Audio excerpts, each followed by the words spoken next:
Hola, profesor, buenas tardes. Buenas tardes, estimados estudiantes. Me presento, soy la profesora Yulisa, encargada del área de comunicación. En esta oportunidad, con mi persona, vamos a llevar el área por estas semanas, ¿sí? A ver, lo primero que sí les voy a pedir es que por favor el micro solamente lo activen cuando yo lo solicite, por favor, ¿sí? Y mediante todo el transcurso de la clase, espero que no me lo activen si no es necesario, ¿ya? ¿Quedamos en eso?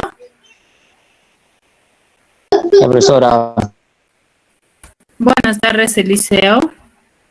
Muy bien. Entonces, ¿emocionados o no por tener su primera clase virtual al menos?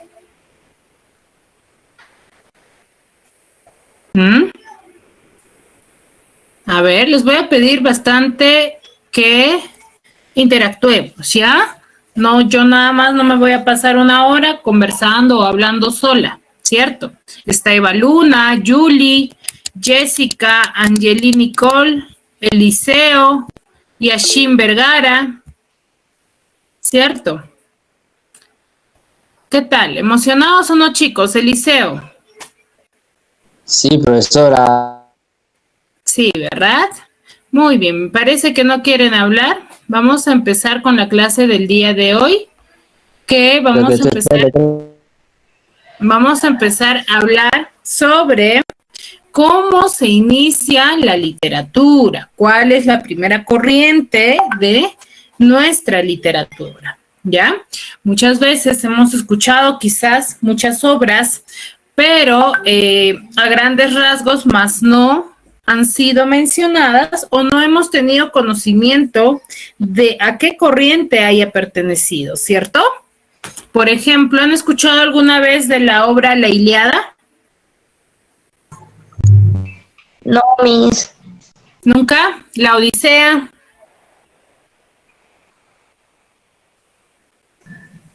Tampoco.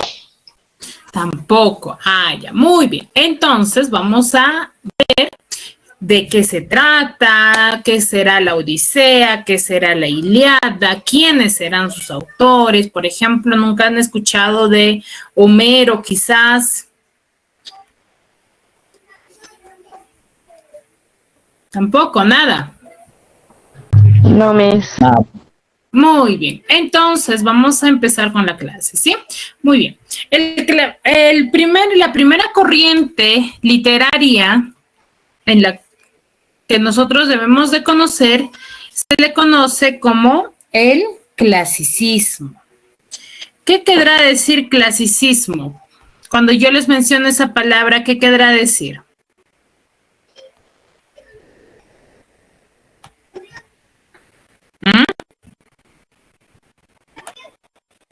¿Qué querrá decir clasicismo?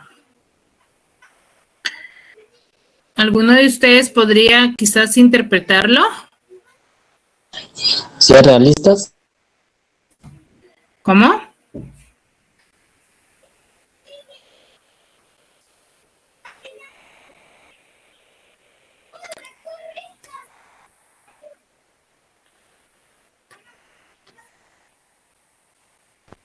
A ver, ¿qué querrá decir o clasicismo o clásico? Eliseo.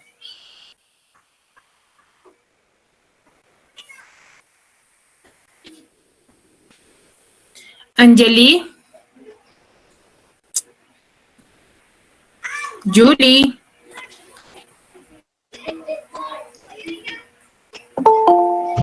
Algo literario, Miss. Ya puede ser algo literario, pero cuando nosotros nos mencionan clasicismo, automáticamente en nuestra cabeza se debería de venir clásico. ¿Qué es algo clásico? Un estilo artístico. Ya, un estilo artístico, muy bien. Muy bien, chicos. Vamos a ver el origen del clasicismo. El clasicismo va a ser una vuelta hacia las formas clásicas, lo que les decías, ¿no? Tanto griegas como romanas. Pero en el día de hoy vamos a ver sobre el clasicismo griego, que es lo más frecuente, que es lo que nosotros debemos conocer, ya que arraiga muchos factores o muchas características sumamente importantes que van a tener los griegos para las distintas corrientes literarias, ¿ya? Y en todas las artes, ¿ah? Tanto las romanas, ya que las romanas son algunas características similares a las griegas, ¿ya? El clasicismo se llega a expresar en todos los dominios, desde la arquitectura y la música hasta la pintura y la literatura. Mejor dicho, que dentro del origen del clasicismo o las características que vaya a tener el clasicismo se van a ver representadas tanto en la arquitectura de dicho tiempo, en la música, hasta en la pintura. Van a plasmar los autores de dicha época en sus esculturas, en sus dibujos, en sus construcciones, hasta en la música, van a plasmar ciertas características dignos del clasicismo. ¿Qué quiere decir ello? Que el clasicismo va a ser la primera etapa de la literatura occidental que va a comprender desde la época de la formación de Grecia, aproximadamente en el siglo X hasta el siglo V después de Cristo. El clasicismo va a significar, por ejemplo, perfección artística. Ellos que buscan una perfección, algo sin errores, y va a comprender las obras literarias creadas con sujeción a los cánones de la belleza y del arte. Van a plasmar dentro de su literatura o dentro de las obras literarias de ese tiempo cierta belleza y arte pintoresca, ¿ya? Como les decía, por ejemplo, tenemos estas 7 características del clasicismo que nosotros debemos tener en cuenta dentro de todas las representaciones de dicho tiempo. ¿Qué quiere decir eso? Si yo tengo una pintura o me muestran a mí una pintura de esa época, voy a observar ciertas características tanto en su pintura como quizás en una literatura de dicha época también. Cuando decimos que la primera característica es originalidad, es que el clasicismo va, como su mismo nombre dice, es, como les decía, ¿no? Es la primera corriente literaria que nace en Grecia, que va a formar parte de originalidad, que ellos no van a hacer, por ejemplo, vamos a ver más adelante que distintas corrientes literarias van a ser quizás copia de una corriente anterior a esa corriente. ¿Qué quiere decir eso? Que van a ser tardías y que van a copiar ciertas características de otra corriente, y eso no sucede con el clasicismo. ¿Por qué? Porque ellos son originales. Ellos plasman en sus pinturas, en la literatura, en su arquitectura, cierta originalidad propia de su época. No copian a ninguna otra corriente, ya que son las primeras.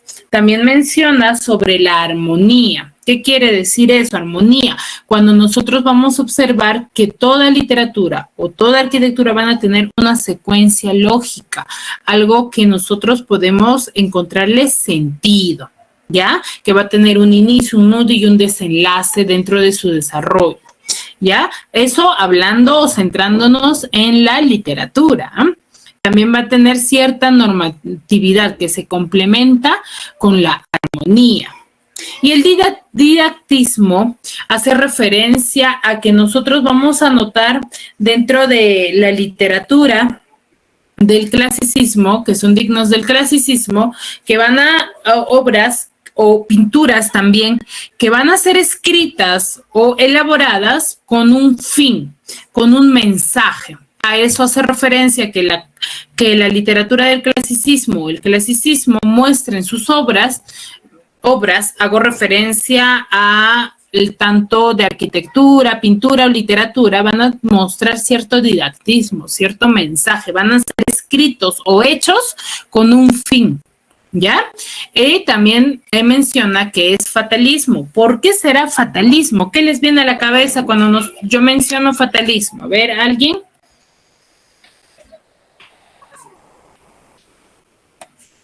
¿Qué querrá decir fatalismo, chicos? A ver, María. A ver, María, ¿levantaste la mano?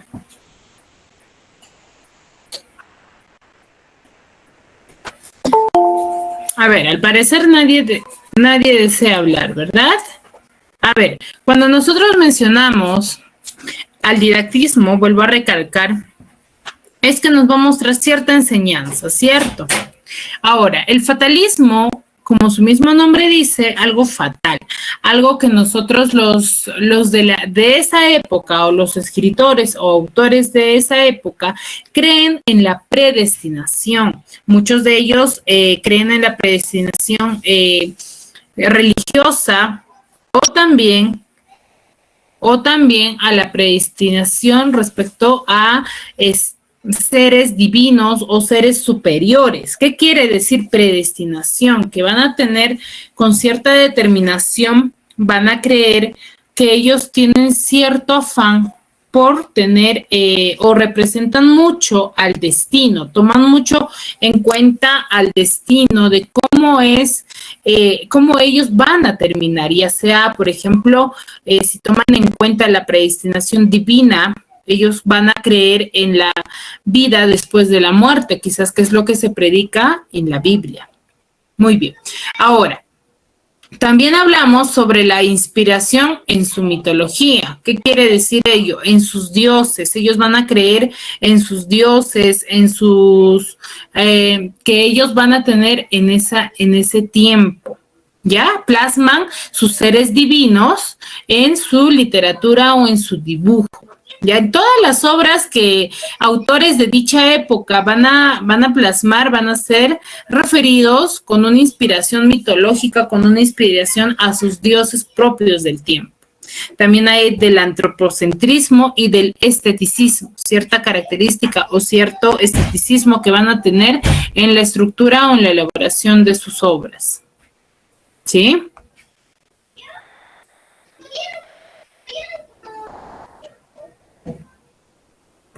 Muy bien. Dentro de ello vamos a conocer sus representantes. Uno de ellos es Homero, que va a plasmar su literatura con la Ilíada y la Odisea. Y también tenemos a Hesiodo, la Teogonia y los trabajos y los días. La Ilíada y la Odisea son obras muy reconocidas en nuestra actualidad. Por años y años han sido conocidas, ya que tratan cierta característica en la que vamos a observar también, en el que van a ser van a ir plasmando todas las características que yo les acabo de mencionar.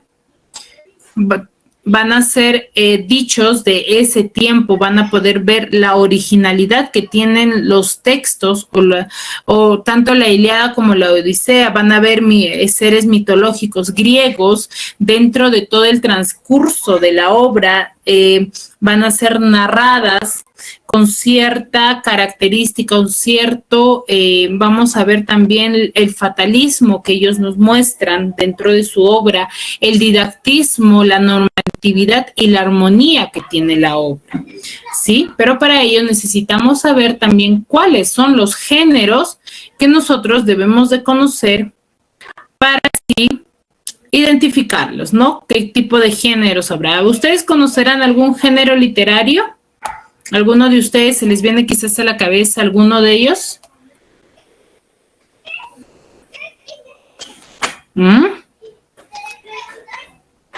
¿Nadie? A ver, Fritz. ¿Género narrativo? Ya, el género narrativo. A ver, Ofelia. Género lírico. Ya, Género dramático. Excelente. Género narrativo, género lírico. Género Didáctico.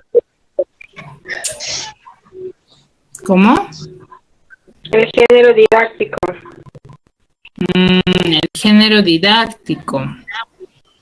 Ya. Pueden observar en pantalla, ¿verdad? Sí, Miss. Ya. Muy bien. A ver. Cuando nosotros hablamos sobre literatura griega o dentro de del clasicismo griego, ¿qué es lo que es nuestro tema principal? ¿Ya?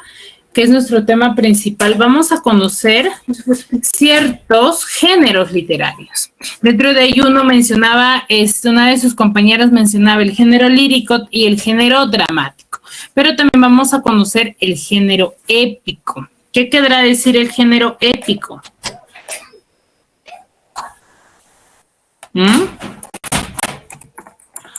¿Qué será el género épico, chicos?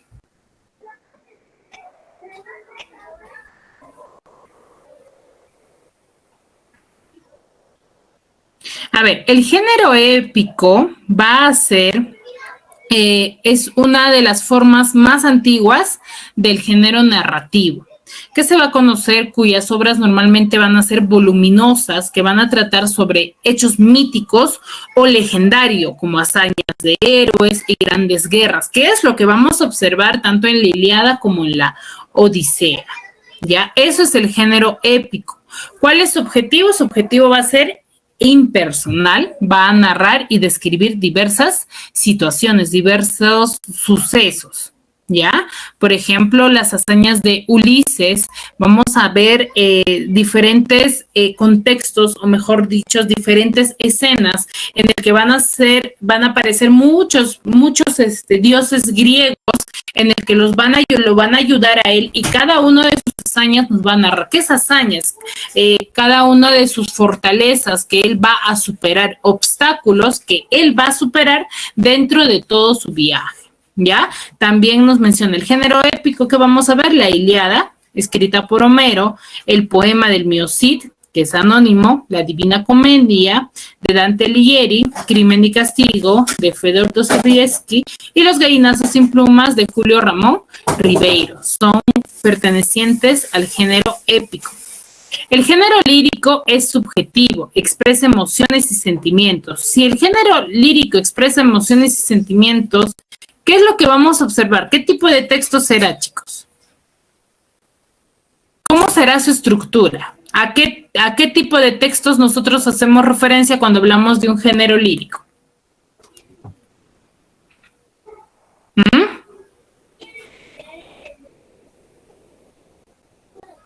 Chicos, si nos dice que expresa emociones y sentimientos, nosotros, ¿qué tipo de texto escribimos cuando expresamos nuestras emociones y sentimientos?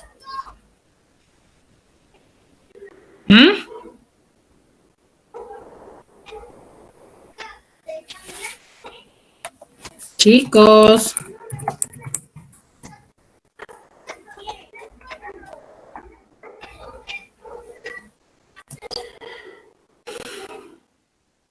¿Nadie? Perdón, Miss, ¿cómo la pregunta? Disculpe. Ya. Les decía, cuando nos dice género lírico y nos dice que es subjetivo y aparte que van a expresar van a expresar ese tipo de obras o textos, van a expresar emociones y sentimientos. Cuando nosotros vamos a escribir algo referente a nuestras emociones y sentimientos que tengamos en el momento, ¿qué tipo de texto escribimos? O género lírico, ¿conocen a qué hace referencia? ¿Con qué lo relacionan ustedes?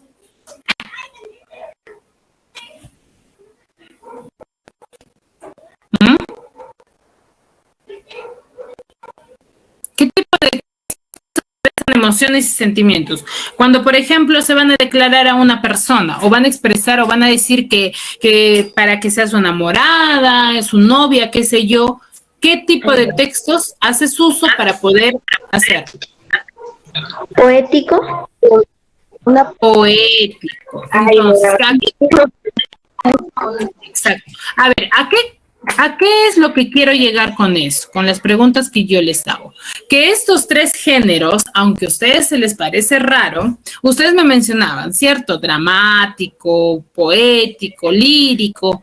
Entonces, lo que yo quiero es que ustedes entiendan que estos tres géneros que yo les estoy mostrando son los géneros antiguos con el nombre antiguo que se les conocía. Por ejemplo, al género ético lo vamos a relacionar con el género narrativo, que en la actualidad se nos hace más familiar.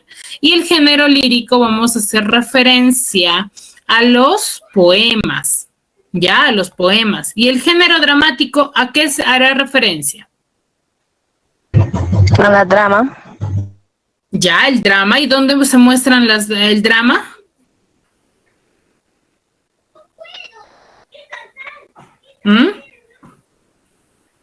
Mediante la actuación.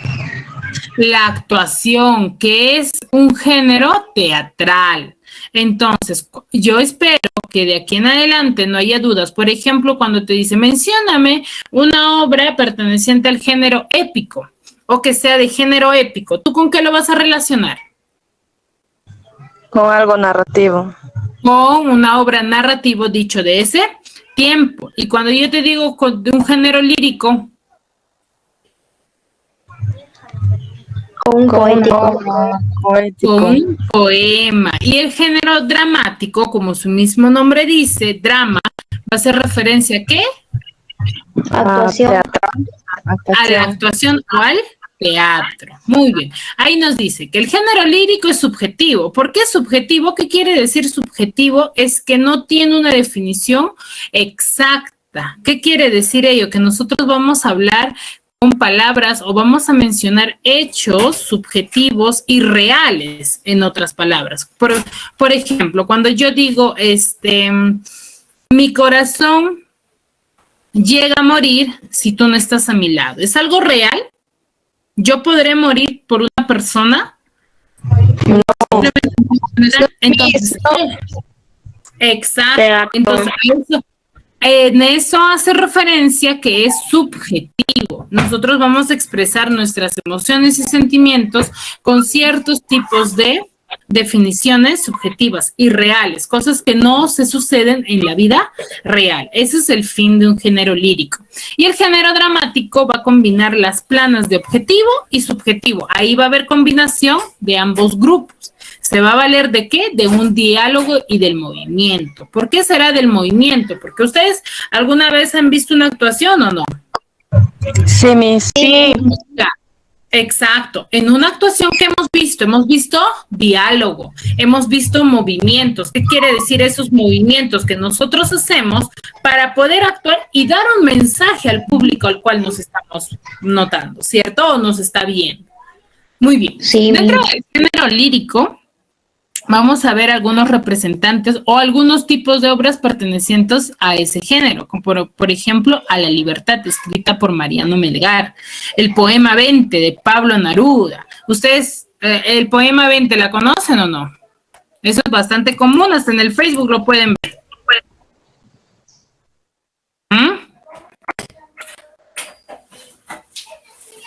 No, Miss. Nadie se acuerda, por ejemplo, cuando dice, puedo escribir los versos más tristes esta noche, escribir, por ejemplo... Sí, recuerdo yo algo. ¿Cómo? No, Miss, no lo he leído. Ah, ya. Mira, en el Facebook lo van a ver pequeñas estrofas de dicho poema, como les decía, ¿no? Yo Por ejemplo... sí he escuchado, Miss. Exacto, muchos de ustedes sí lo han escuchado, ¿verdad?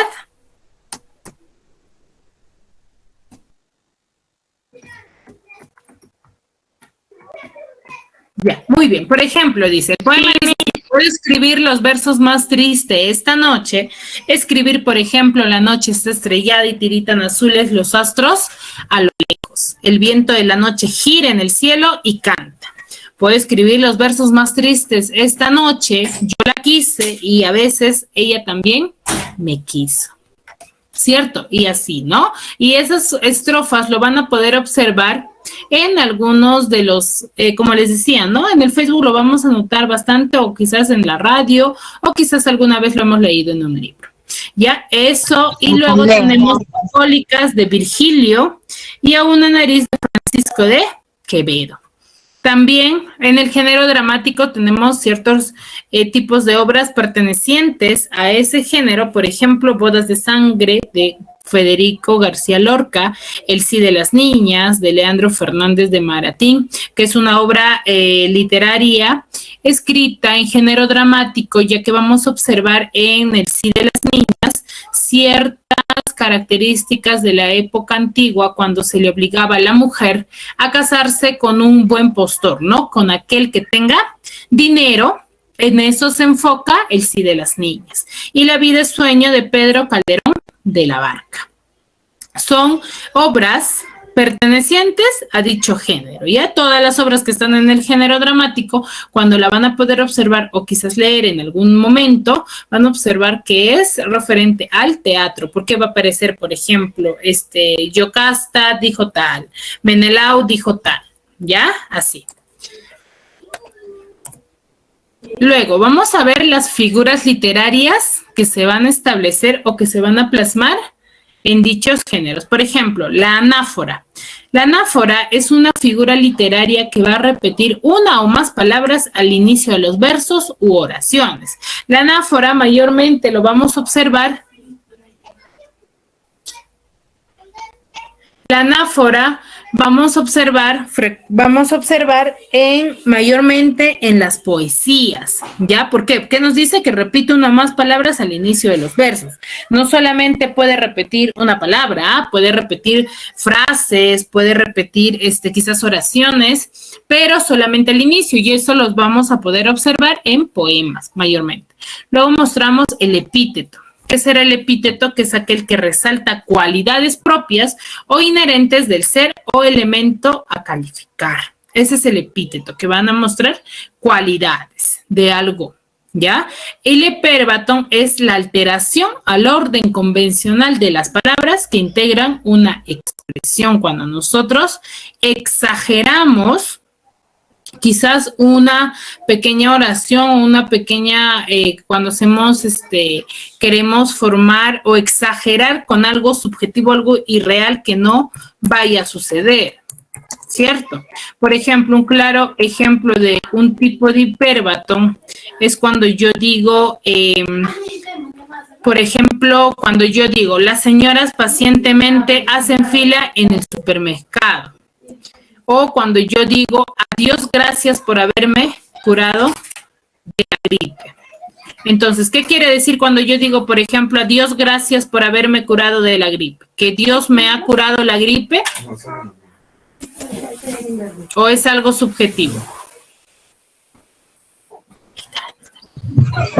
Algo subjetivo es, profesora. Es algo subjetivo. ¿Por qué? Porque yo, ¿qué hago? Menciono sí a Dios, pero no quiere decir que Dios me haya curado ese gripe, ¿cierto? Porque si yo quizás no me haya medicado, no me haya cuidado, ni Dios me hubiese podido curar, ¿cierto? Sí, Miss. Muy bien. Luego conocemos la hipérbole, que va a ser quien va a romper el sentido lógico de la realidad a través de la exageración. Es similar al hiperbatón, pero acá se va sin notar, va a ser más notorio la exageración que vamos a tener también dentro de oraciones. Por ejemplo, cuando yo digo, te lo he dicho 1.000.000 de veces. A veces nosotros hablamos o decimos frases sin querer queriendo, y sin notar que mostramos cierto tipo de oración, ¿no? Por ejemplo, si yo digo, ay, te lo he dicho 1.000.000 de veces, ¿será cierto que yo lo he mencionado ya 1.000.000 de veces? No. No.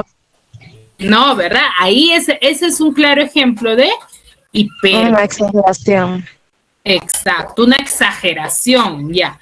Y símil o comparación es la figura literaria mucha más práctica, mucha más fácil de nosotros recordar. ¿Por qué?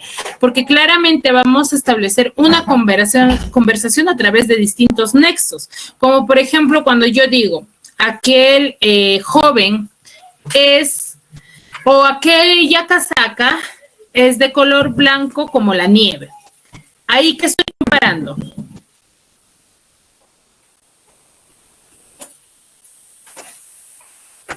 En esa oración, ¿qué comparo? A unas personas. Al color blanco de la casaca con la nieve, ¿cierto?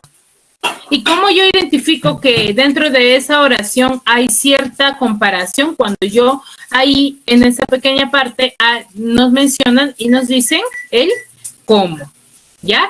Y metáfora va a ser aquel que va a establecer una comparación o analogía, pero sin emplear. Voy a repetir, no le escuché. ¿Cómo? Diciendo. Julie, ¿me mencionabas? Que se puede repetir, Miss. No lo escuchó, dice. Ah, ya. Sí, cuando yo decía que símil hace referencia cuando nosotros hacemos cierta comparación con distintos. Puedo yo comparar una persona, puedo comparar un objeto o una cosa. Cuando yo, por ejemplo, digo, ¿no? Aquella casaca blanca es como la nieve. ¿Cuál es el nexo ahí?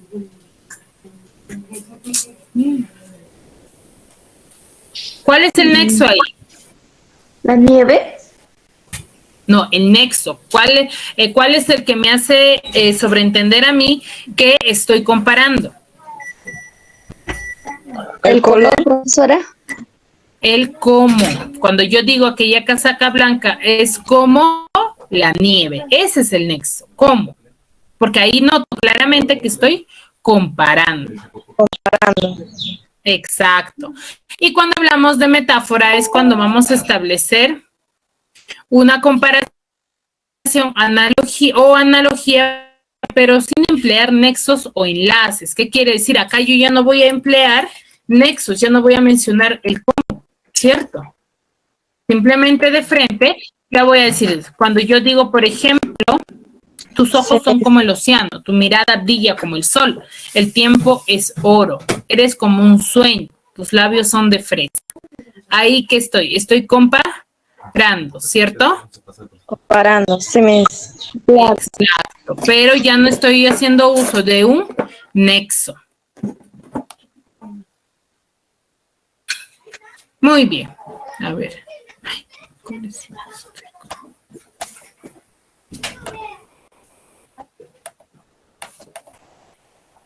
Observa mi pantalla, sí, ¿verdad?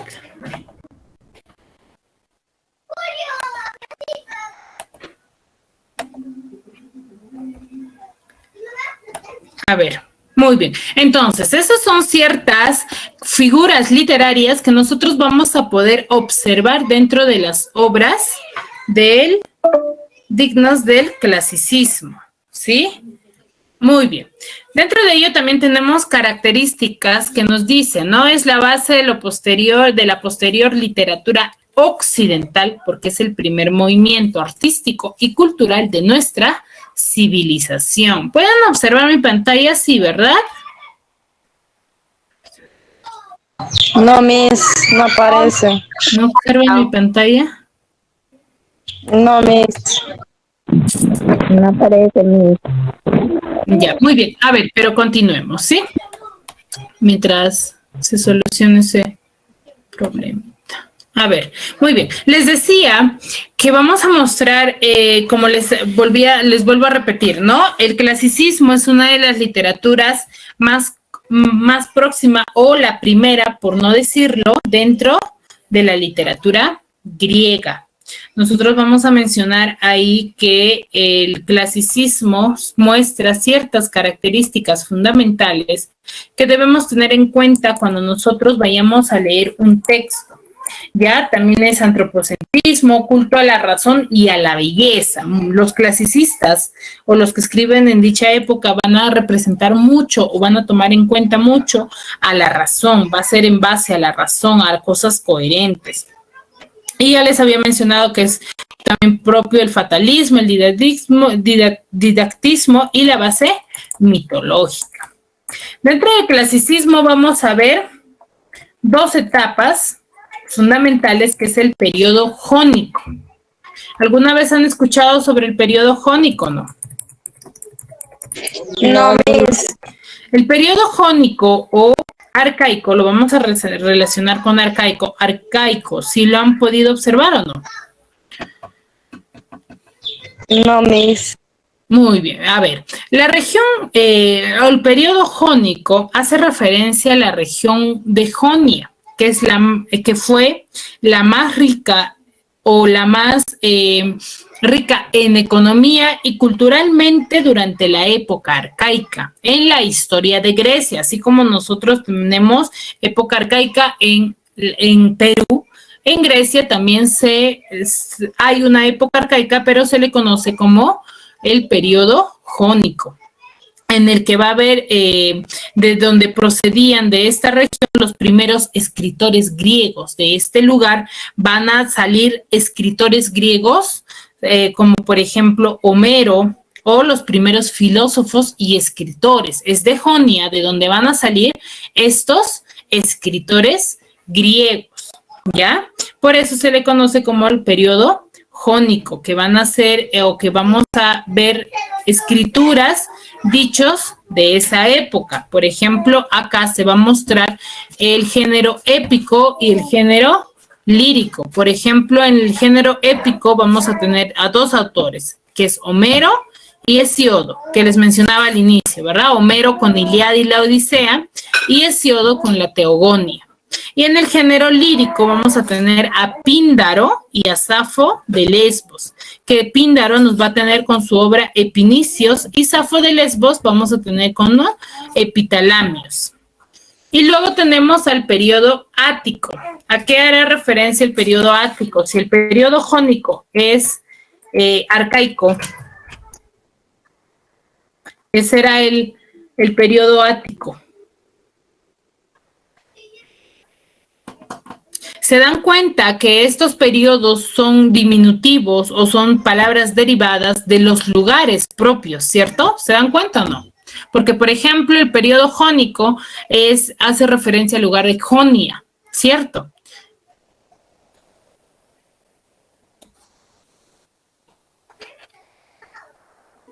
Sí, Miss. Muy bien. Entonces, si yo digo periodo ático, ¿a qué haré referencia? ¿A un lugar o no también? Sí. Muy bien. También hago referencia y hacemos referencia al Ática o Atenas, ¿ya? Que es el drama donde se va a desarrollar en Atenas durante el siglo VI antes de Cristo.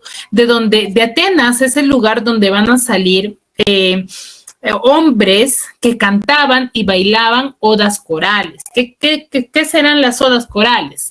Las odas corales se van a caracterizar por estar cantadas por un grupo de personas que conforman un coro. Por ejemplo, ¿saben qué es un coro o no? Eso lo vemos, por ejemplo, en las iglesias. Hay coros. Sí, Miss. Cierto. Entonces, es de Atenas de donde van a salir los hombres cantantes y bailarines que van a mencionar las odas corales, que van a ser, como les decía, ¿no? Que las odas corales son aquellas que van a ser cantadas por un grupo de personas que conforman un conjunto de personas que van a tener el fin de cantar. Entonces, son dos periodos, el periodo jónico y el periodo ático, ¿verdad? Sí, Miss. Muy bien. Hasta ahí, ¿me comprendieron? Sí, Miss. Muy bien. El periodo ático se va a relacionar o se va a desarrollar desde el siglo VI hasta desde el siglo VI antes de Cristo. Y dentro de este periodo vamos a tener como género a la tragedia escrita por Esquilo, por ejemplo, la Orestiada y Sófocles con Edipo Rey. Son propios de este periodo. ¿Alguna duda hasta aquí? No, Miss. ¿Ninguna? Muy bien. A ver, entonces, si no hay ninguna duda, voy a hacer algunas preguntas para poder continuar. A ver, Angelini, ¿estás ahí? Angeli. Sí, Miss. Angeli, a ver, ¿con qué otro nombre se le conoce al género lírico?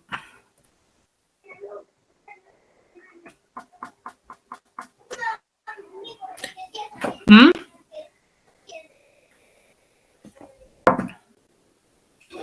¿Con qué otro nombre se le conoce al género lírico, Angeli?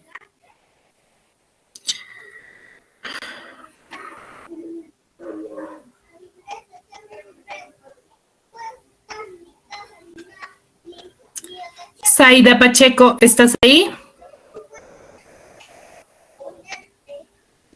Sí, profesora.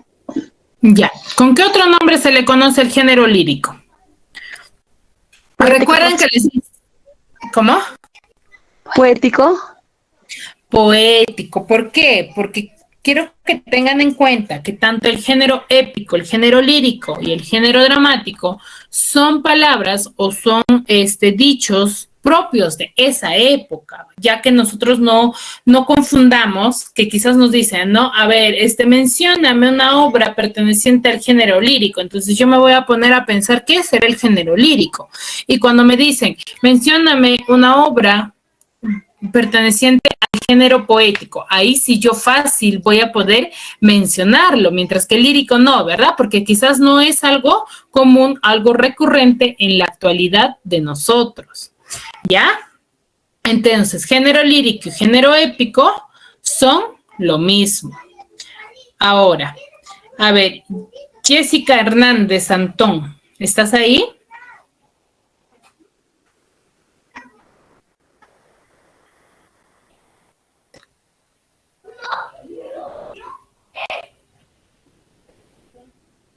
Jessica, Karencita Guerrero,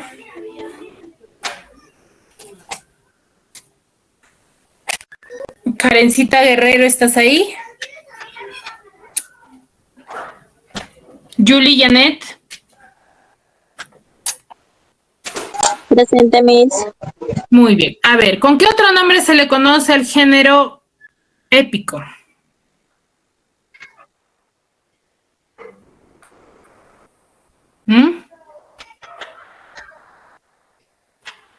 ¿Con qué otro nombre se le conoce el género épico?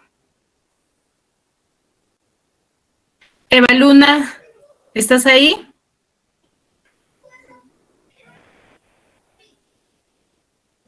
Dígame, Miss.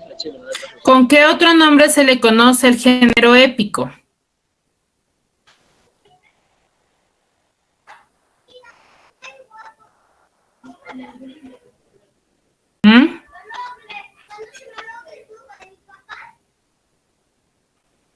¿Nadie? A ver. Profe, ¿podría ser con una obra? Poesía erótica. Erótica, creo. Algo narrativo. Algo, cuando nosotros hablamos del género Una obra narrativa. narrativo. El género épico es también conocido como género narrativo. A ver, el último, que es el más fácil. A ver, ¿quién me ha escrito acá? Moisés Rosales Castañeda. Moisés Rosales Castañeda, ¿estás ahí?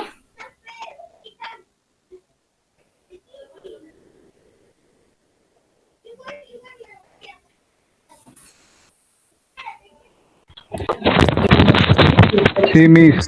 Ya, a ver, Moisés Rosales Castañeda. A ver, dime, ¿con qué otro nombre se le conoce al género dramático?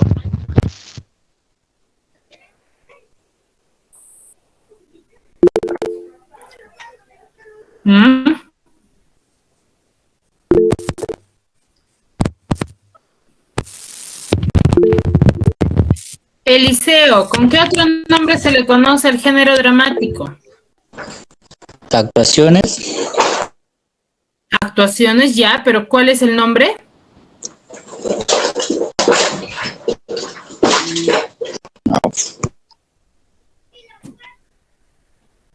Cuando hacemos referencia al teatro, a la dramatización, la actuación. Muy bien, Eliseo. Muy bien. A ver. Cuando tienen dudas, les voy a pedir, por favor, que me mencionen, ¿sí? ¿Cuál es una característica del género épico? A ver, Angelique. Mencióname una característica del género épico. Narra y escribe diversos acciones, situaciones. Exacto. Muy bien. ¿Y cuál es el objetivo? Digo, ¿es objetivo e impersonal o no?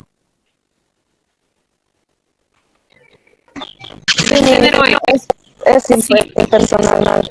Impersonal. A ver, Eliseo.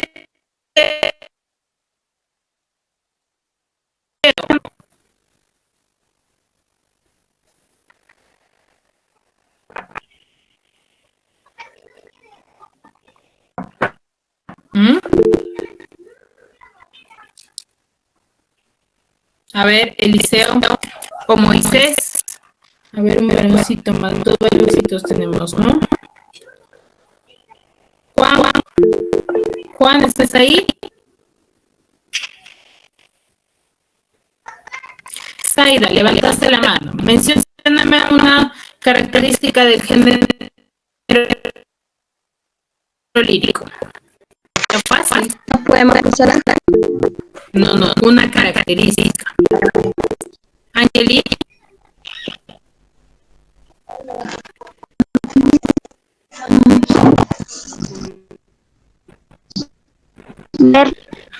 No, chicas. A ver, cuando yo menciono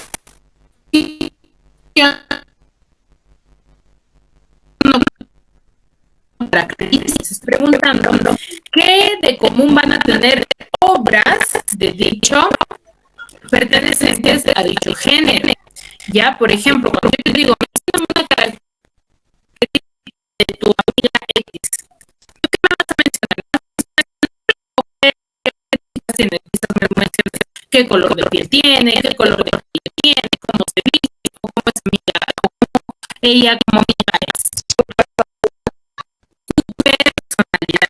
Entonces, lo mismo sucede o algo similar sucede con las obras de dicho género. Cuando yo les digo, mencióname una característica del género lírico, tú me tienes que mencionar qué es lo que se plasma en dichas obras de dicho género. Y se mencionaron dos.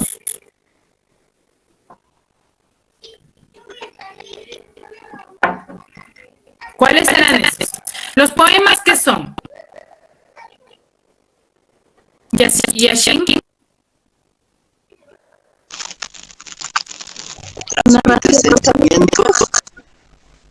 ¿Cómo?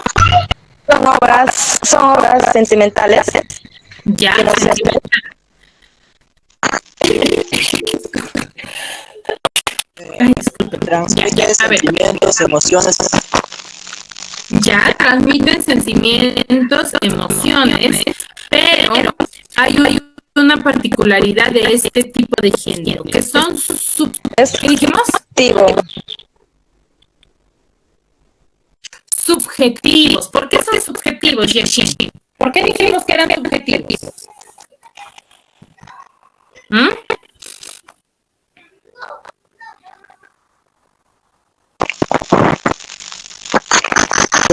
Porque es una ficción.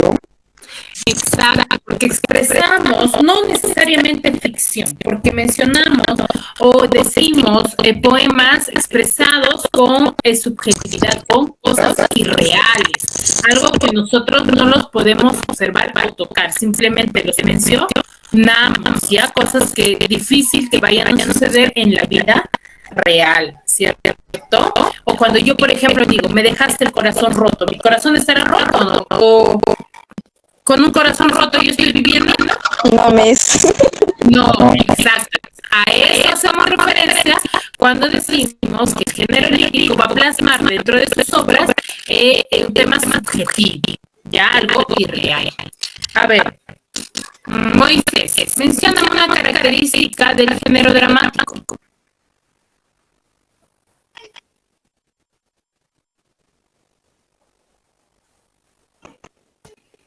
La pena. La pena. ¿Qué tiene como fin el género dramático? ¿Cuál es el fin del género dramático? Dijimos. Angeli.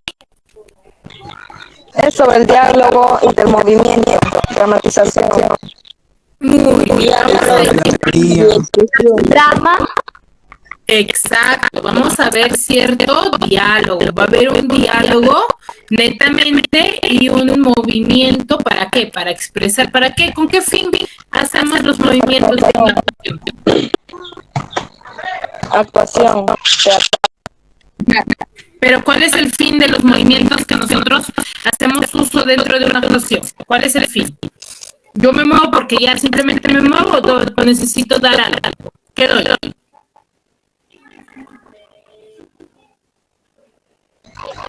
Combinación de los planos objetivos o subjetivos. Ya, pero a ver, me mencionaba que una de las características es que el género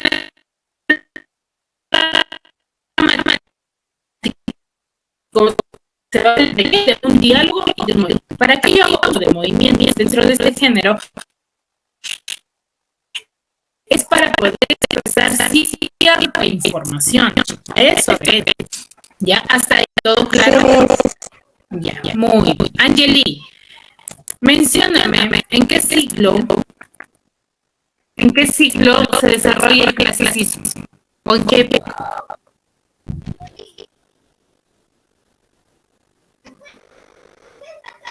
Se dijo al inicio, ¿verdad? En el siglo 6. No. ¿Puede repetirme otra vez, profesora? A ver, la pregunta es esta. ¿En qué tiempo se desarrolló el clasicismo? Siglo XIII, profesora. ¿En qué siglos? Siglo XIII, profesora. Siglo X. Siglo X. Siglo XIII. No, empezó en el siglo X antes de Cristo y terminó en el siglo V después de Cristo. Después de Cristo. Ya. A ver, Eliseo, ¿qué significa el clasicismo?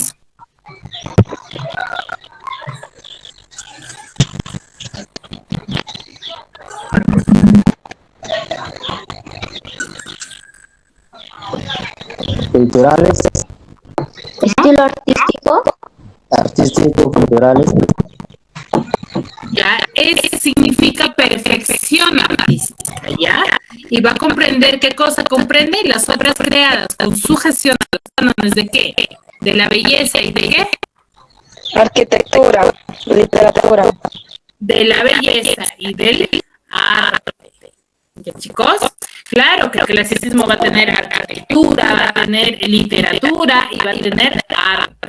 ¿Ya? Muy bien. A ver, para poder... Uy, recién se está conectando. A ver, Moisés, para poder terminar, mencióname una característica del clasicismo. El más frecuente que les mencioné, que estaba al inicio.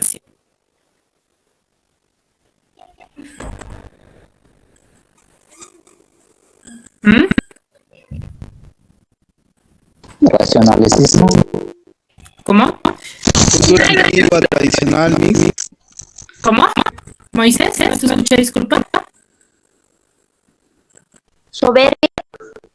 No. Moisés, ¿no te escuché? Cultura tradicional de las culturas antiguas. Ya, pero Obras griegas. son obras griegas, ¿ya? Pero cuando nosotros hablamos de las características del clasicismo, es que les mencionaba al inicio, ¿cierto? Les mostré una lista de clases, de características que las obras van a tener, las pinturas o esculturas van a tener dentro de esa época ciertas características, cierta particularidad, en el que yo al observar o al leerlo voy a decir, ah, no, esta obra pertenece al clasicismo. ¿Por qué? Porque van a mostrar que una de las características, ¿cuál es? La originalidad, ¿cierto? Después hablamos del fatalismo. El perfeccionismo, algo así creo que es. Exacto, el perfeccionismo, la armonía, la normativa que van a tener. ¿La que más dijimos? El didactismo, ¿cierto? Les mencionaba, por ejemplo, a qué hacía referencia el didactismo, que van a ser mensajes o que van a ser situaciones en las que nosotros vamos a quizás copiar digno de esa época. ¿Ya, chicos? Pero siempre y cuando sean buenas. En eso se basaba el clasicismo, la literatura clásica, en otras palabras. Muy bien, hasta aquí, ¿todo claro, chicos? Ya, profesora, buenas tardes. Buenas Sí, tardes. mis. Todo claro, muy bien. Espero que me hayan comprendido. el día de hoy sobre este tema. En la siguiente clase vamos a continuar con este tema. Espero que profundicen, hayan notado quizás algunas partes importantes. Les voy a pedir eso, por favor, que durante la clase vayan anotando algunas cositas, algunas partes importantes, ya que la literatura en sí es un tema grande, es como la historia, ¿no? Es bastante fundamental conocer dichas características para yo poder comprender más adelante las otras tipos de literatura. De chicos, espero sinceramente que les haya gustado la clase del día de hoy. Es la primera vez que algunos los he podido visualizar a través de la cámara que he prendido y les pido por favor que para las siguientes clases haya mucho más, que interactuemos mucho más, ¿sí? Por favor. Muy bien, hasta aquí ha sido la clase del día de hoy. Nos vemos la siguiente semana. Gracias, Miss. Cuídense mucho. Miss, gracias. Chao, Miss.